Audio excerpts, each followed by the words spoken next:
대한민국 헌법수호단을 말한다. 지난 2016년 말 박근혜 대통령에 대한 탄핵의 회오리가 우리 사회에 몰아치면서 헌법수호의 중요성을 인식하고서 많은 애국 국민들이 태극기를 들고 거리로 나섰습니다.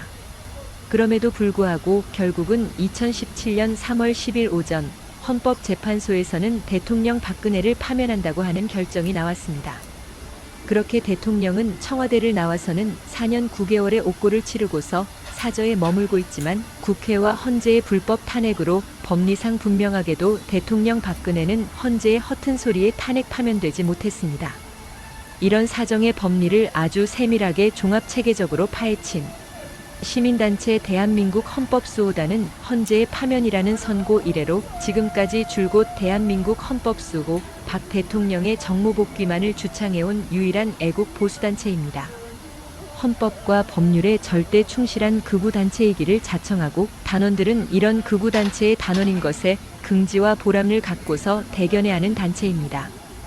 헌재에서 대통령을 파면한다는 결정에 국민 모두는 환호성이었거나 아니면 이젠 더 이상 투쟁하고 기대할 것이 없는 줄로만 알고서 탄핵 무효를 외치던 구호마저도 사라져갔습니다.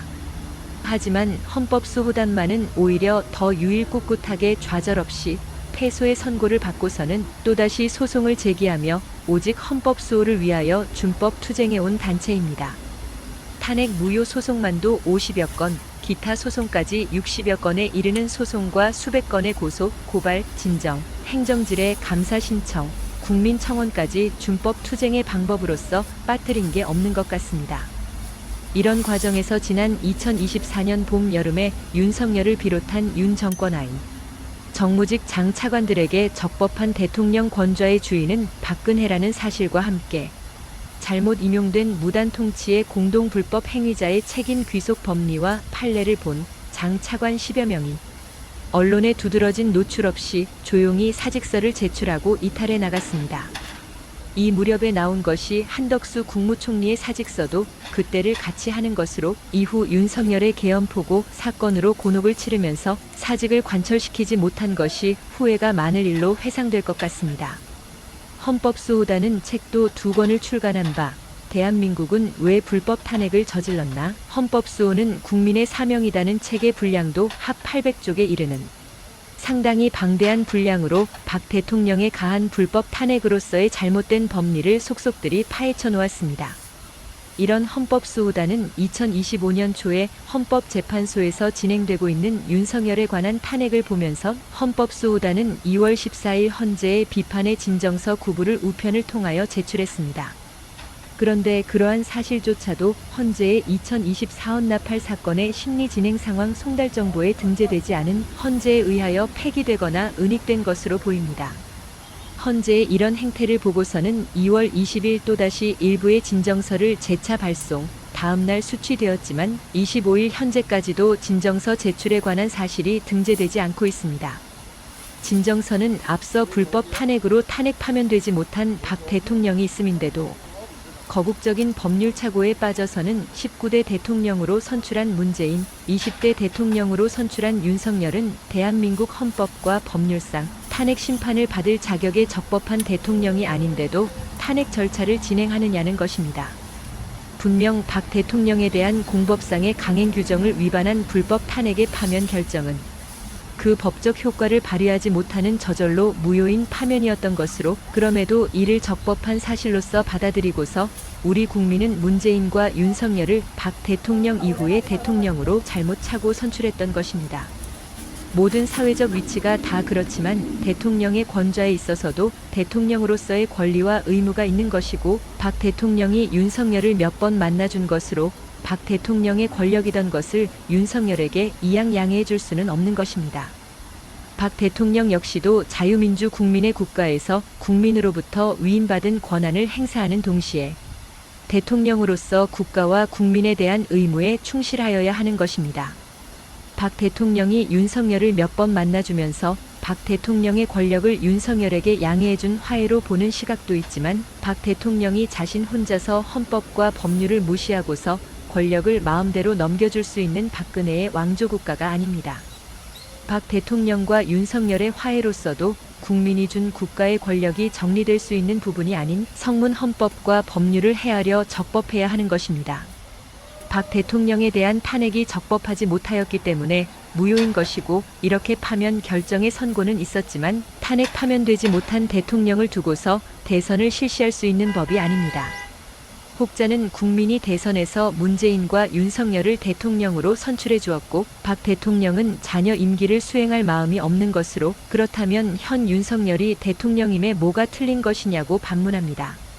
하지만 탄핵 파면되지 못한 적법한 대통령을 두고서 원인 없는 불필요한 대선을 실시하여 19대 20대를 선출했던 것으로 불법 무효인 것이고, 박 대통령이 남은 임기를 수행할 의사가 없다는 하야사직 선언으로서 적법한 대한민국의 제19대 대통령을 다시 선출해야 하는 것입니다. 이왕지사 이렇게 된 것이니 문재인 윤석열을 대통령으로 인정하고 넘어가면 될 일이라고 생각하는 데서 윤석열이 계엄을 선포했지만 국회의원을 체포했다던가 하는 무슨 일이 있음도 아닌데 호들갑이냐는 식의 위험한 발상이 나오게 되는 것입니다. 살해 폭파의 의사를 표명했어도 정작 살해 폭파의 행위가 없었다면 아무런 것도 아니다는 이런 위험한 법 상식은 우리 사회를 아주 위험곤란하게 만들고 말 것입니다.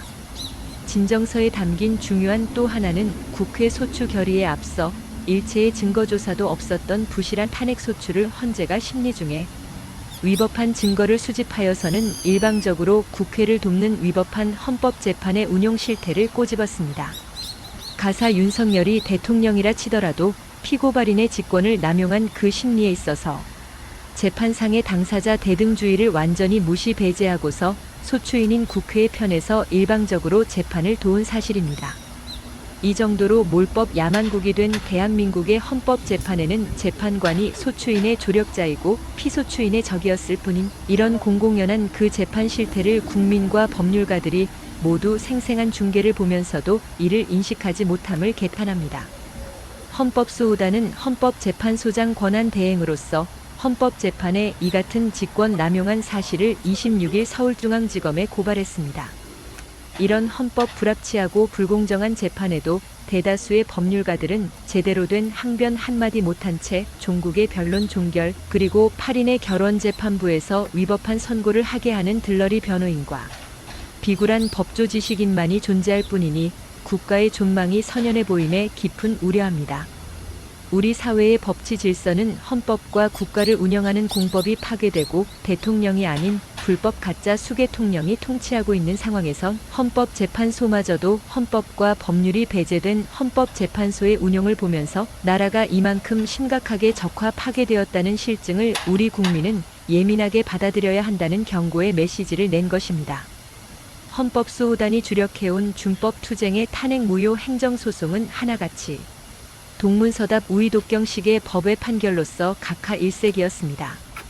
그래도 패소에 굴하지 않고 지금도 전국의 3천여 판사 중에 정의로운 판사를 분명 만날 수 있을 확신으로서 불법 가짜 공화국을 연 수개통령 문재인과 윤석열 정권으로부터 국민이 불법 무단 통치 피해를 받은 사실에 대한 손해배상의 위자료 청구 소송을 진행하고 있습니다. 특히 이 소송은 원고를 달리하는 1인 각계 다중소송으로서 원고들의 주소지 관할인 전국 곳곳의 법원에 제기되는 것으로 지금까지도 박 대통령 불법 탄핵 파면 결정에 계속되고 있는 준법 투쟁의 소송입니다. 헌법소호단 단원들이 각 개별 원고로 참여하고 있는 민사상의 위자료 청구 소송은 보이는 그대로의 불법 가짜 정권을 행사한 문재인과 윤석열에게 금전적 수익의 목적을 위한 소송이 아닙니다.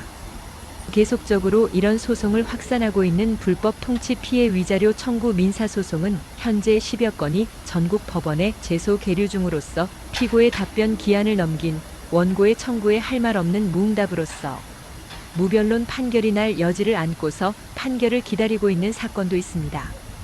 피고 문재인이나 피고 윤석열 그 어느 1인에게 위자료 지급 판결이 나는 것만으로써 둘은 공동 불법 행위자로서 연대 책임의 묶음이 될 뿐만 아니라 그들로부터 정무직에 임했던 종사자들 역시도 마찬가지입니다.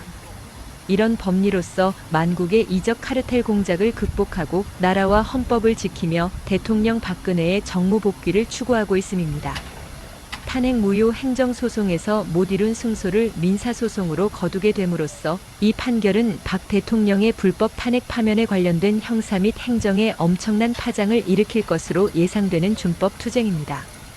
나날이 이적 카르텔 세력에 의한 극심한 혼란에 빠져드는 국난 극복에 헌법수호단만의 지극히 적법하고도 정의로운 국민 저항권 행사에 기대합니다. 대한민국 헌법수호단은 문재인 정권 때 극심한 코로나 방역 대책으로서 일체의 집회를 금지시킴에도 이에 굴하지 않고서 국민 집회가 아닌 국민 교육 현장을 열어서는 야외 회합을 계속한 불법 통치의 집회 금지 조치를 넘어선 단체였습니다. 윤석열의 지난 12 3개헌 포고로 인한 양대 진영의 찬반론에서도 전혀 치우침 없이 오직 구국을 위하여 실질적인 준법 투쟁으로서 행동해온 애국 시민단체입니다. 경청에 감사드립니다. 애국 국민 여러분의 신뢰와 사랑으로 주시는 구독과 좋아요는 불굴의 투지로 투쟁함에 있어 큰 힘이 됩니다. 고맙습니다. 대한민국 헌법수호단